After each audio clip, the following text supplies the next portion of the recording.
புது அமைச்சர்கள், எம்எல்ஏக்கள் ஆய்வுன்னு போறாங்க. அதேபோல கொஞ்சம் பரபரப்பா இருக்காம் தலைமைச் செயலகமே, செக்ரட்டரியேட்டு. எப்படி பார்க்குறீங்க?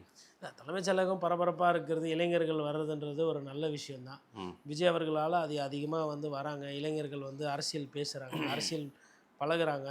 அவங்க தலைவர் யாருன்னா சொன்னா அவங்கள அசிங்க அசிங்கமாக திட்டுறாங்க. இதெல்லாம் நல்ல விஷயந்தான்.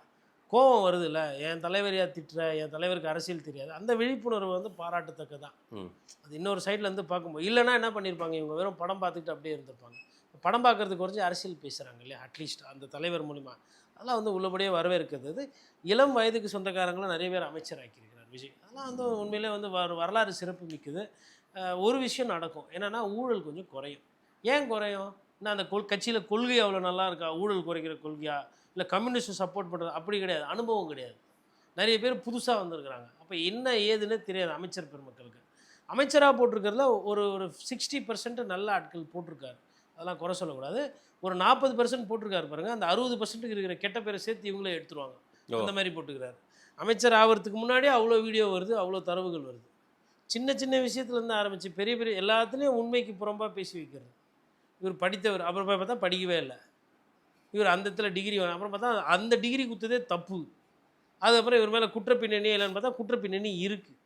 ஏழை பாழை எளியவர் அப்படின்ற மாதிரி சொல்ல பார்த்தா அவர் பார்த்தா இனோவா காரெலாம் வச்சுக்கிறாரு, பெரிய செல்வந்தராகிறாரு. எதுக்கு இந்த வேலைலாம் பண்ணணும்? இன்னமும் பண்ணிகிட்டு இருக்கிறாங்க. அதெல்லாம் குறைச்சிக்கணும்.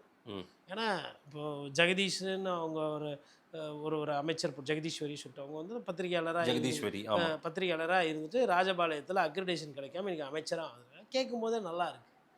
ரமேஷ் 31 வயசு தான் அமைச்சர். ஒரு மிடுக்கா அப்படின்னு நின்று ரிவ்யூ பண்ணுறாப்புல. கோயிலில் எதனா தப்பு தண்டா நான் கேட்பேன். 100% சேகர் பாபுவை விட ரமேஷ் நல்ல அமைச்சராக இருப்பார்ன்றது என்னோட தனிப்பட்ட நம்பிக்கை.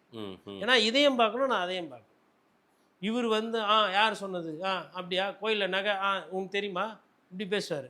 ரமேஷ் அப்படி பேச மாட்டாப்புல. என்னங்க என்ன புகார், என்ன பிரச்சனை, இல்லைங்க நகை கருவூலத்தில் இருந்தது, இவ்வளோ உருக்கி இருக்குது, இவ்வளோ எடுத்திருக்கு, இது இந்த பேங்க்கில் போட்டிருக்கு, இது அப்படி இருக்கும் அந்த ரமேஷோட அணுகுமுறை. இவரது இப்படி இருக்கும். அதே மாதிரி சிஎம்டிஏ பார்ட்டி ஃபண்டெல்லாம் எவ்வளோ வாங்கினாங்க ஸ்கொயர் ஃபீட்டுக்கு. நேற்று ஆதவர்ஜுனா அது ஒரு பத்திரிகையாளர் சந்திப்பில் சொன்னார். பட் என்னன்னா, பாதி சொல்கிறாங்க, மீதி பாதி பில்டப்பாக இருக்குது. 10 நாளில் நீங்கள் நாங்கள் ஒழிச்சிட்டோன்றீங்க.